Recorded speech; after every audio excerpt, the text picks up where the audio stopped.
कार्तिक मास महात्म्य कथा अध्याय 9।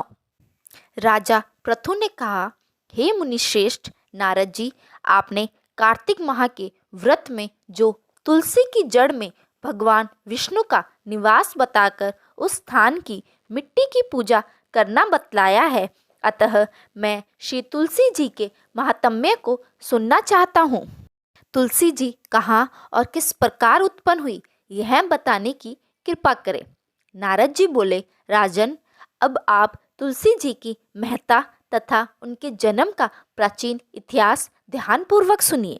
एक बार देवगुरु बृहस्पति और देवराज इंद्र भगवान शंकर का दर्शन करने कैलाश पर्वत की ओर चले।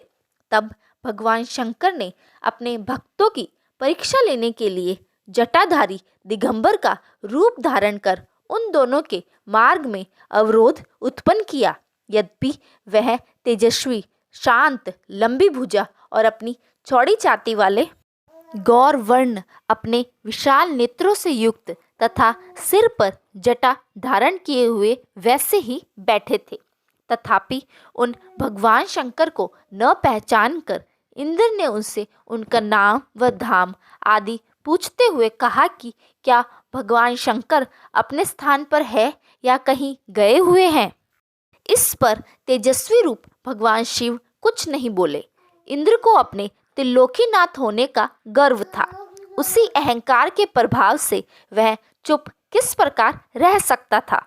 उसने क्रोधित होते हुए उस तपस्वी को धुड़क कर कहा, अरे, मैंने तुझसे कुछ पूछा है और तू उसका उत्तर भी नहीं देता है। मैं अभी तुझ पर वज्र का प्रहार कर सकता हूँ, फिर देखता हूँ कि कौन तुझ दुर्मति की रक्षा करता है। इस प्रकार कहकर जैसे ही इंद्र ने उस जटाधारी दिगंबर को मारने के लिए हाथ में वज्र लिया, वैसे ही भगवान शिव ने वज्र सहित इंद्र का हाथ स्तंभित कर दिया और विकराल नेत्र कर उसे देखा। उस समय ऐसा प्रतीत हो रहा था कि वह दिगंबर प्रज्वलित हो उठा है और वह अपने तेज से जला देगा। भुजाएं स्तंभित होने के कारण इंद्र दुखित होने के साथ साथ अत्यंत कुपित भी हो गया, परंतु उस जटाधारी दिगंबर को प्रज्वलित देखकर बृहस्पति जी ने उन्हें भगवान शंकर जानकर प्रणाम किया और दंडवत होकर उनकी स्तुति करने लगे।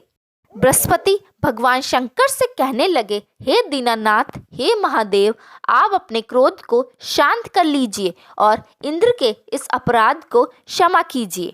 बृहस्पति जी के यह वचन सुनकर भगवान शंकर ने गंभीर वाणी में कहा, मैं अपने नेत्रों से निकाले हुए क्रोध को किस प्रकार रोकूं। तब बृहस्पति जी ने कहा, भगवान, आप अपना भक्त वत्सल नाम सार्थक करते हुए अपने भक्तों पर दया कीजिए। आप अपने इस तेज को अन्यंत्र स्थापित कीजिए और इंद्र का उद्धार कीजिए। तब भगवान शंकर गुरु बृहस्पति जी से बोले, मैं तुम्हारी स्तुति से अत्यंत प्रसन्न हूँ। तुमने इंद्र को जीवन दान दिलवाया है। मुझे विश्वास है कि मेरे नेत्रों की अग्नि अब इंद्र को पीड़ित नहीं करेगी। बृहस्पति जी से इस प्रकार कहकर भगवान शिव ने अपने मस्तक से निकाले हुए अग्निमय तेज को अपने हाथों में ले लिया और फिर उसे क्षीर सागर में डाल दिया।